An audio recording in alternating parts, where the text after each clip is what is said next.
नमस्कार दोस्तों, स्वागत है आपका आपके YouTube channel career study IQ में। आज हम 3 मई 2020 की नेशनल करंट अफेयर करेंगे और आज के करंट अफेयर की PDF वीडियो के नीचे डिस्क्रिप्शन में मिलेगी। हमारा आज का पहला प्रश्न है, हाल ही में किसान सभा नामक एक ऐप किसने विकसित की है? हमारा option CSIR, CRRI, A and B इनमें से कोई नहीं। इसका अच्छी आंसर है A एंड B, CSIR और CRI दोनों ने।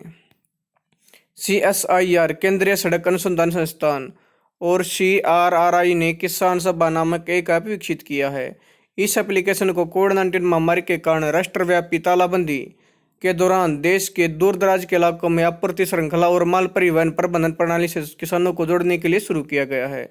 हाल ही में लॉन्च किया गया पोर्टल कृषि से संबंधित हर इकाई के लिए एकमात्र पड़ाव होगा, जो किसानों को फसलों की बेहतर कीमत दिलाने, मंडी डीलर से बात करने, जो अधिक किसानों या ट्रक ड्राइवरों से जुड़ना चाहते हैं और बार बार मंडियों से खाली जाने वाले ट्रक ड्राइवरों के लिए मददगार साबित होगा।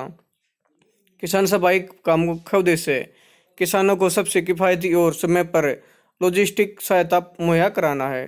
केंद्रीय कृषि और किसान कल्याण मंत्री नरेंद्र सिंह तोमर। हमारा अगला प्रश्न है, कोरोना वायरस से लड़ने के लिए इलेक्ट्रोस्टैटिक कीटाणु शोधन मशीन की संस्था ने विकसित किया। हमारा option CSIR, CSIO, A and B इनमें से कोई नहीं। इसका आंसर है A एंड B दोनों ने। वैज्ञानिक और औद्योगिक अनुसंधान परिषद CSIR के वैज्ञानिक उपकरण संगठन चंडीगढ़ ने एक इलेक्ट्रोस्टैटिक कीटाणु शोधन मशीन तैयार की है। इस नवीन तकनीक को कोरोना महामारी से लड़ने के लिए प्रभावी कीटाणु शोधन और स्वच्छता को ध्यान में रखते हुए विकसित किया गया है।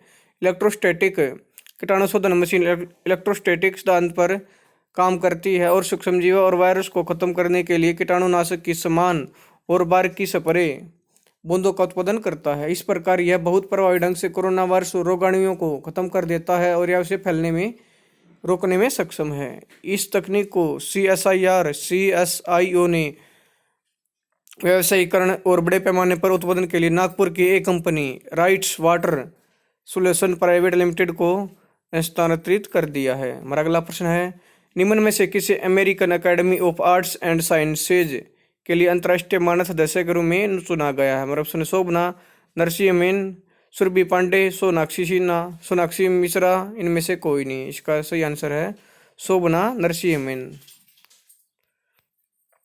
शोभना नरसिम्हन को American academy of arts and sciences के लिए अंतर्राष्ट्रीय मानद सदस्य के रूप में चुना गया है। वह वर्तमान Jawaharlal Nehru centre for advanced scientific research में सैद्धांतिक विज्ञान इकाई की प्रोफेसर हैं। उन्हें विज्ञान के क्षेत्र में उनके विशिष्ट कार्य के लिए सम्मानित किया गया है।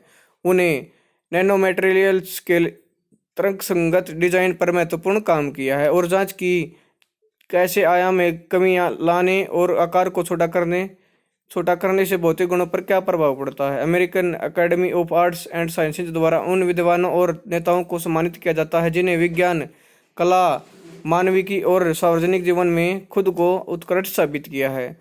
अंतर्राष्ट्रीय मानद सदस्यों की पिछली सूची में चार्ल्स डार्विन, अल्बर्ट आइंस्टीन और नेल्सन मंडेला जैसी हस्तियों के नाम शामिल हैं। और अगला प्रश्न, भारत सरकार ने कितनी वस्तुओं के लघु उपज के लिए MSP न्यूनतम समर्थन मूल्य बढ़ाने की घोषणा की? हमारा ऑप्शन 38, 40, 47, 49। इसका सही आंसर है 49। केंद्र सरकार ने 49 वस्तुओं के लघु वन उपज के लिए न्यूनतम समर्थन मूल्य बढ़ाने की घोषणा की है। लघु वन उपज के विभिन्न मदों के लिए MSP वृद्धि 16% से 66% के बीच है। लघु वन उपज MFP के लिए न्यूनतम समर्थन मूल्य MSP भारत सरकार के जनजातीय कार्य मंत्रालय के तहत गठित मूल्य निर्धारण सेल द्वारा प्रत्येक 3 वर्ष में एक बार संशोधित किया जाता है। नवीनतम मूल्य निर्धारण से जनजातीय संग्रहकर्ताओं की आजीविकाओं को जरूरी सहायता मिलने की संभावना है, क्योंकि यह कम से कम 20 राज्यों में गौण जनजातीय उपज की खरीद को तत्काल और बेहद आवश्यक गति प्रदान करेगा। केंद्रीय जनजातीय मामलों के मंत्री हैं अर्जुन मुंडा। हमारा अगला प्रश्न है, हाल ही में विश्व प्रेस स्वतंत्रता दिवस कब मनाया गया है? हमारे ऑप्शन 3 मई, 2 मई, 1 मई में से कोई नहीं। इसका आंसर है 3 मई को। हर साल 3 मई को दुनिया भर में विश्व प्रेस स्वतंत्रता दिवस मनाया जाता है। इसे विश्व प्रेस दिवस के रूप में भी जाना जाता है। इस दिन उन सभी पत्रकारों को श्रद्धांजलि दी जाती है जिन्हें जनहित के लिए पत्रकारिता करते हुए अपना जीवन त्याग दिया था। साथ ही उन लोगों के लिए भी इस दिन का महत्व है जो कई बार दुनिया के विभिन्न कोनों से समाचारों के जरिए जनता के सामने सच लाने के लिए अपनी जान को जोखिम में डालते हैं या जिन्हें कठिन परिस्थितियों का सामना करना पड़ता है।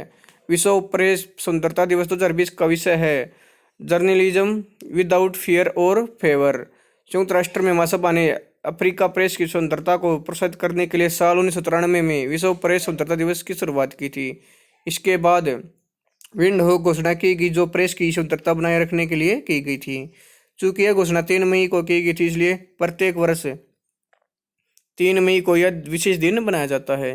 संयुक्त राष्ट्र के महासचिव हैं एंटोनियो गुटेरेस। हमारा अगला प्रश्न है, हाल ही में किसने प्रोफेसर बी लाल इंडिया रेडीज कवर्ड शीर्षक एक ई बुक का विमोचन किया है? हमारा ऑप्शन नितिन जयराम गडकरी, पीयूष गोयल, प्रहलाद सिंह पटेल, राज ठाकरे। इसका सही आंसर है प्रहलाद सिंह पटेल। केंद्रीय संस्कृति मंत्री प्रहलाद सिंह पटेल ने प्रोफेसर बी लाल इंडिया रेडीज कवर्ड शीर्षक एक ई बुक का विमोचन किया है। इस बुक महान पुरातत्वविद प्रोफेसर वी लाल के शताब्दी वर्षगांठ के अवसर पर लॉन्च की गई है। प्रोफेसर बी लाल इंडिया रेडवाइज कवर्ड शीर्षक ई बुक को प्रोफेसर बी लाल शताब्दी समारोह समिति ने संस्कृति मंत्रालय के साथ मिलकर पूरा किया है। यह पुस्तक एक शताब्दी विशेष संस्करण है और जो पुरातत्व के क्षेत्र में उनके बेशुमार योगदान को संस्कृति मंत्रालय की ओर से सम्मान है। अगला प्रश्न है, रंगभेद के खिलाफ संघर्ष करने वाले जाने माने कार्यकर्ता डेनिस गोल्डबर्ग का निधन हाल ही में कितनी वर्ष की आयु में हो गया है? हमारा ऑप्शन 87 वर्ष, 90 वर्ष, 95 वर्ष में से कोई नहीं। इसका सही आंसर है 87 वर्ष की उम्र में। रंगभेद के खिलाफ संघर्ष करने वाले प्रसिद्ध दक्षिण अफ्रीकी कार्यकर्ता डेनिस गोल्डबर्ग का निधन हाल ही में 87 वर्ष की आयु में हो गया है। वह दिवंगत दक्षिण अफ्रीकी राष्ट्रपति नेल्सन मंडेला के सहयोगी थे। उन्होंने दक्षिण अफ्रीकी मुक्ति संघर्ष में महत्वपूर्ण भूमिका निभाई। वह अफ्रीकी राष्ट्रीय कांग्रेस के सैन्य विंग मखतोक वी सिजवे के एकमात्र सवेत सदस्य थे।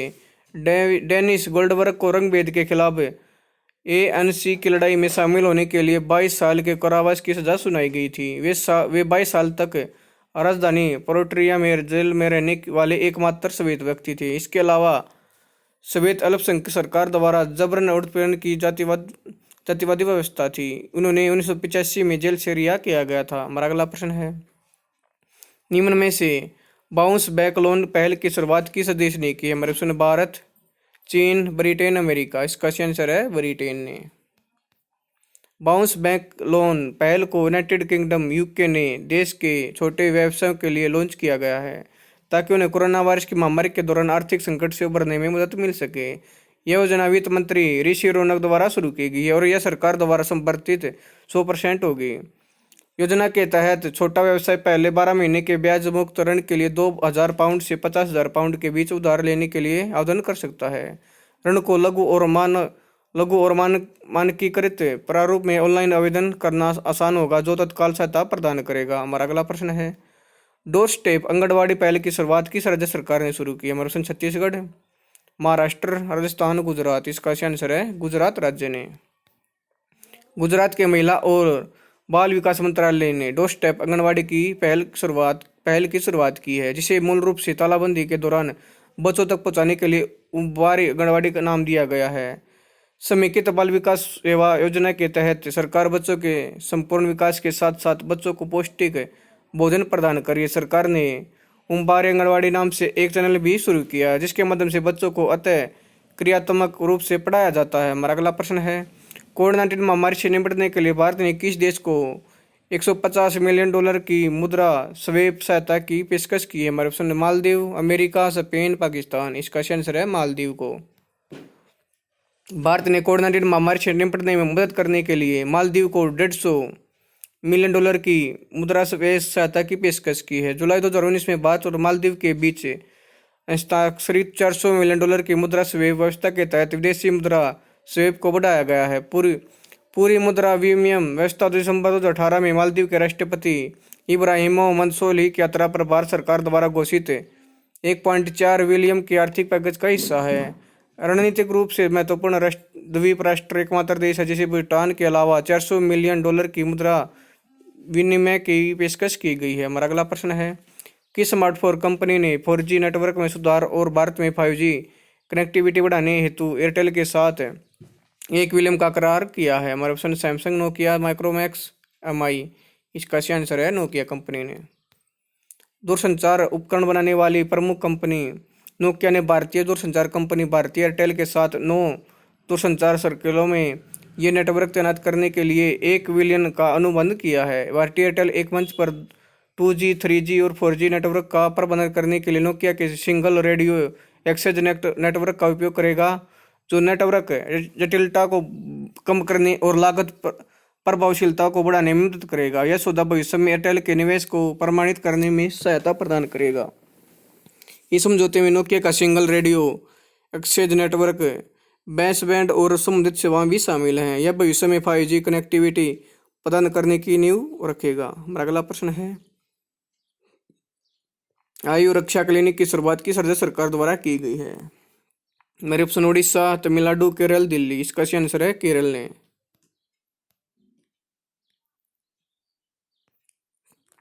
केरल की राज्य सरकार ने जिला और तालुक स्तर पर आयु रक्षा क्लिनिक की शुरुआत की है और कोविड-19 की रोकथाम के लिए राज्य, क्षेत्रीय और जिला स्तर पर आयुर्वेद निकायों की स्थापना की है। आयु रक्षा क्लिनिक दवाएं और अन्य स्वास्थ्य सहायता प्रदान करेगा। घर दवा चिकित्सा को बढ़ावा देने और दवाओं के वितरण के लिए पहल शुरू की गई है, जो लोगों को उनकी प्रतिरक्षा में सुधार करने में मदद करेगी। हमारा अगला प्रश्न है, हाल ही में ब्रिक्स विदेश मंत्रियों की बैठक की मेजबानी किस देश ने की है? हमारे ऑप्शन अमेरिका, चीन, भारत, रूस। इसका सही आंसर है रूस देश ने। ब्रिक्स विदेशी मंत्रियों की बैठक 28 अप्रैल 2020 को रूस द्वारा आयोजित की गई थी, जो ब्रिक्स के वर्तमान घूर्णन प्रमुख थे। भारत का प्रतिनिधित्व विदेश मंत्री श्री S जयशंकर ने किया। कोरोना वायरस के संक्रमण के प्रसार पर रोक लगाने के लिए सहयोग बढ़ाने के रास्तों और आर्थिक विकास को बहाल करने की चुनौतियों पर चर्चा करने के लिए वीडियो सम्मेलन आयोजित किया गया था। विदेश मंत्रियों ने 2020 में रूस की अध्यक्षता में होने वाली गतिविधियों पर भी चर्चा की। रूसी संघ का प्रतिनिधित्व विदेश मंत्री श्री सर्गेई लावरोव ने किया, जिन्होंने बैठक की अध्यक्षता की। ब्राजील का प्रतिनिधित्व अम्ब ने किया था। अर्नेस्टो अराजो चीन के विदेश मंत्री, श्री वांग यी चीन के राज्य पार्षद और विदेश मंत्री और सुश्री ग्रेस गलेदी पंडोर अंतर्राष्ट्रीय संबंध और सहयोग मंत्री ने दक्षिण अफ्रीकी गणराज्य का प्रतिनिधित्व किया था। हमारा अगला प्रश्न है, कावेरी जल प्रबंधन प्राधिकरण को अब किस मंत्रालय के अधीन कर दिया गया? हमारा प्रश्न रेल मंत्रालय, खेल मंत्रालय, योजना मंत्रालय, जल शक्ति मंत्रालय। इसका सही आंसर है जल शक्ति मंत्रालय। कावेरी जल प्रबंधन प्राधिकरण CWMA को अब हाल ही में जल से संबंधित मुद्दों से निपटने के लिए गठन किए गए जल शक्ति मंत्रालय के अधीन कर दिया गया। यह CWMA मंत्रालय पहले जल संसाधन, नदी विकास और गंगा संरक्षण मंत्रालय के अधीन था। अगला प्रश्न और हमारा आज का आखिरी प्रश्न है, हाल ही में किस बैंक ने अपने ग्राहकों के लिए अमेजन एलेक्सा, गूगल असिस्टेंट पर वॉइस बैंकिंग सेवा की शुरुआत की है?